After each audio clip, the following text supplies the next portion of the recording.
வானத்தில் எத்தனையோ நட்சத்திரங்கள் இருக்குங்க. ஆனால் நம்ம கண்ணுக்கு ரொம்ப பிரகாசமாக தெரியுறது அந்த நிலா தான். நிறைய நட்சத்திரங்கள் இருக்கும், எண்ணற்ற நட்சத்திரங்கள், எண்ணிக்கையே கிடையாது. அவ்வளோ நட்சத்திரங்கள் இருந்தாலும் நமக்கு இந்த நிலவு தான் பெருசாக தெரியும். ஆனால் அந்த நிலவுக்கே பாருங்கள், அழகான நிலவு, எல்லாரும் ரசிக்கக்கூடிய நிலவு. குழந்தைக்கு கூட அந்த நிலவை காட்டி தான் அம்மாக்கள் சாதமும் ஊட்டுவாங்க. அவ்வளோ ஒரு அற்புதமான நிலவு. அந்த நிலவுக்கே பார்த்திங்கன்னா தேய்பிறை இருக்குது. கொஞ்சம் கொஞ்சமாக ஒரு நாளாக அது வளர்ந்து ஒரு நாள் முழுமையான நிலவாக இருக்குது.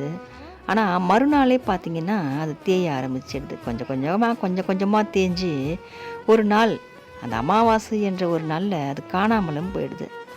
திரும்பவும் அந்த நிலா அமாவாசைக்கு மறுநாள் வளர ஆரம்பிச்சிடும் கொஞ்சம் கொஞ்சமாக.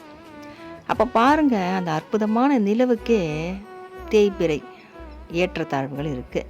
அப்போது நமக்கும் அப்படி தானுங்க. எவ்வளோ தான் அது மொத்தமாக அந்த நிலா மறைஞ்சாலும் நம்பிக்கையோடு வளர ஆரம்பிக்குது.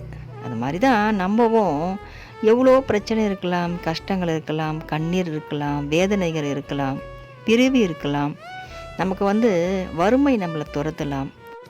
அந்த நிலா தன்னோட குறைகளை அது பொருட்படுத்தாமல் திரும்பவும் வளர ஆரம்பிக்குது நம்பிக்கையோடு அது வளர்றதுனால தாங்க பௌர்ணமின்ற ஒரு நாளில் ரொம்ப அற்புதமாக ஜொலிக்குது.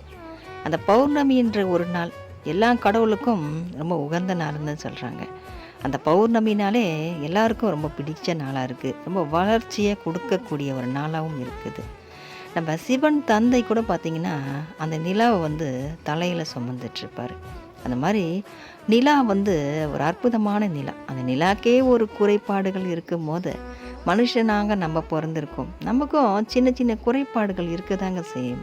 அதெல்லாம் நம்ம பொருட்படுத்தாமல் நம்ம வாழ்க்கையை முன்னேற்றமான பாதையில் நம்ம பயணம் செய்வோம். எதெல்லாம் நமக்கு கிடைக்கலையோ அதெல்லாம் விட்டு தள்ளிட்டு எதெல்லாம் கிடைச்சிருக்கோ அதை பார்ப்போம். கிடைச்சதை எப்படி சிறப்பாக்கலான்னு நம்ம பார்ப்போம். இந்த நாள் நமக்கு இன்றைக்கி கிடைச்சிருக்குதுன்னா இந்த நாளை நம்ம எப்படி சிறப்பாக்கலான்னு பார்ப்போம். நமக்கு பிடிச்ச மாதிரி இந்த நாளை கொண்டு போவோமே, அதுவே ஒரு மிகப்பெரிய வெற்றி தாங்க. வெற்றிவேல் முருகனுக்கு அரோகரா.